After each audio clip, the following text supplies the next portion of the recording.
Om Shanti. I am a being of peace, and this being of peace has forgotten who he really is. This being of peace, I have forgotten who I am. I have forgotten my original stage, which is a stage of peace. I have forgotten that I am an actor inside a puppet, a character, and that I am performing a part in the film.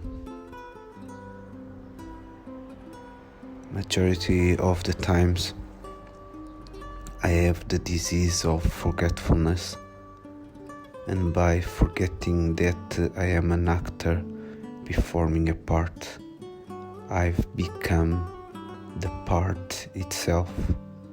I have become the character itself. And so things that are just a part in the episode, in the film, are made real and are made important, bringing the feeling of I am right, you are wrong, bringing the feeling of I want this to be done the way I think is the correct way. And this is part of the disease of forgetfulness. I forget who I am, and I forget that this is a part, that this is a film, a scripted film. And besides the disease of forgetfulness, there is still my greatest enemy, Ravan, the demons, Maya, the helper, and the lowest consciousness. As soon as the real I forgets who he is, the lowest consciousness prevails and glues to the real I, being in charge of the fated, the sleep of I, the real I.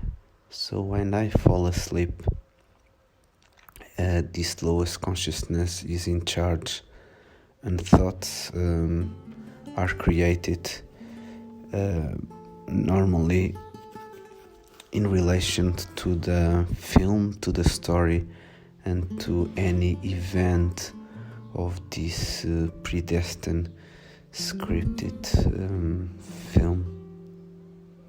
Observations in the mind throughout the morning class,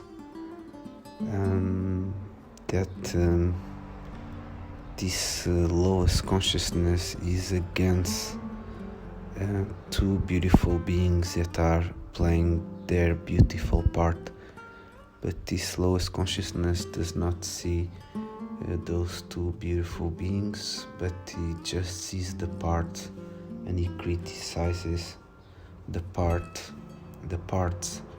of those beautiful beings by not seeing them, because the lowest consciousness cannot see the real ones, but by criticizing the parts of those actors. And this is where the knowledge, the wisdom of the beautiful supreme being comes to support me and to help me. This is when this is noticed. Emotions like anxiety or anger, the real I comes back and observe those emotions and those reactions, they are a sign that I am still influenced by the events in the film, and they are assigned to redraw from those emotions and from those thoughts and from those events and come back to my original state. In today's class, one part of the class given by the beautiful one is dedicated to the Confluence age. The Confluence age, which is the age of transformation, is the only part in the film where the real I can be in truth, complete truth, that the real I can experience seconds of awakeness. And so how can I be in this Confluence age whilst being in the Iron Age, another part of the film, a part of the film where a majority of the real ones, souls, including me, have degraded to their lowest stage, to their lowest level. So how can I, in the midst of these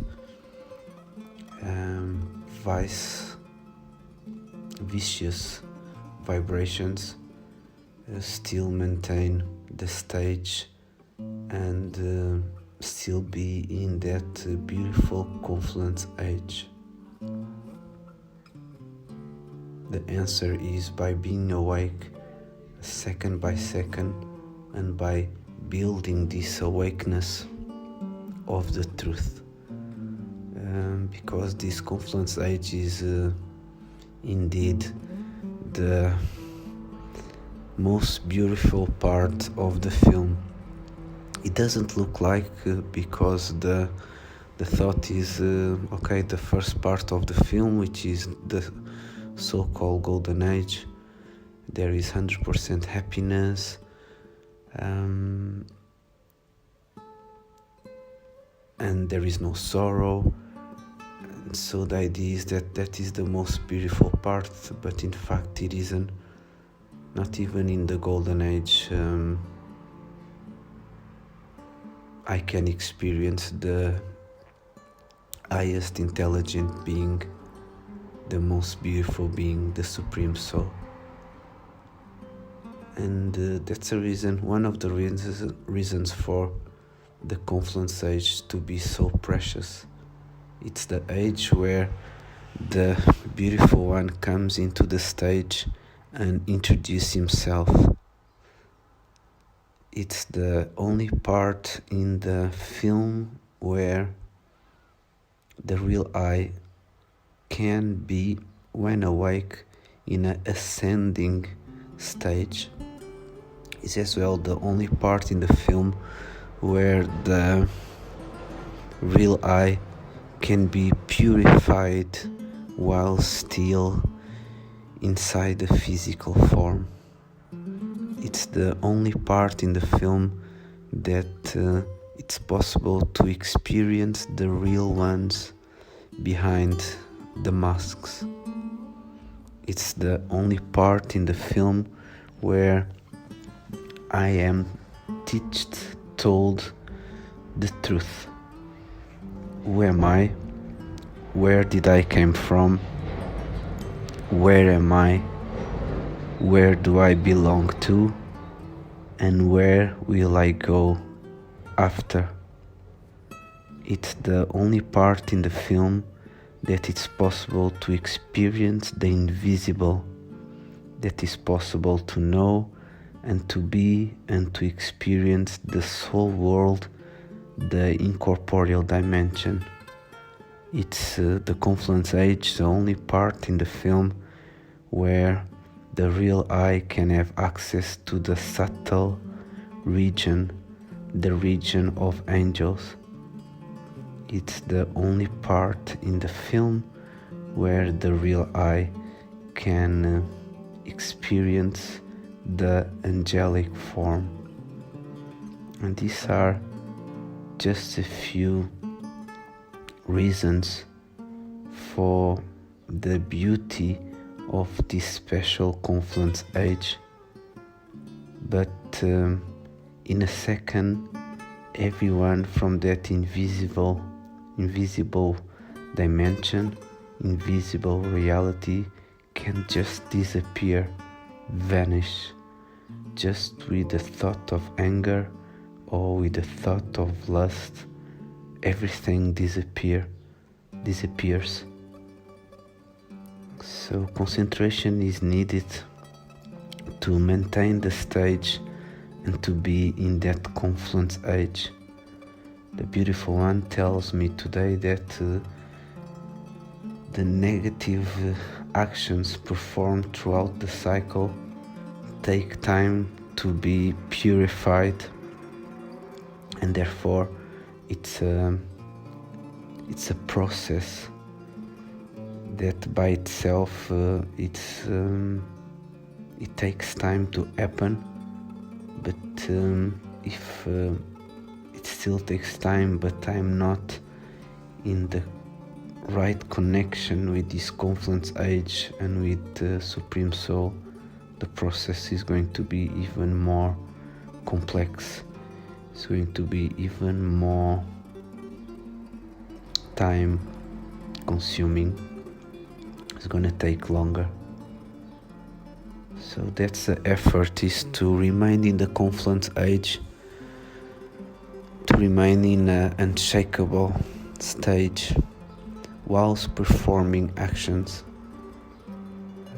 The experience of today on the morning class, and by discussing some service that is happening in online platform, that there was the feeling of rush, anger disguised in rush, by giving importance to what the demon thinks is right and what the demon thinks is wrong. By observing the situation and by detaching from the situation, it's possible to understand that the script is fixed. So probably the demon is always going to react.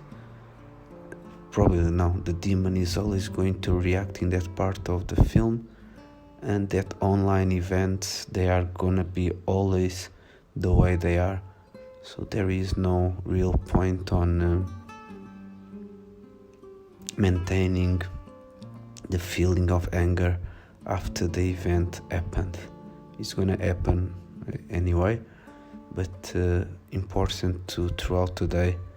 Now the demon is going to use it to bring anxiety and anger into the mind again by revisiting the moment where those emotions were felt.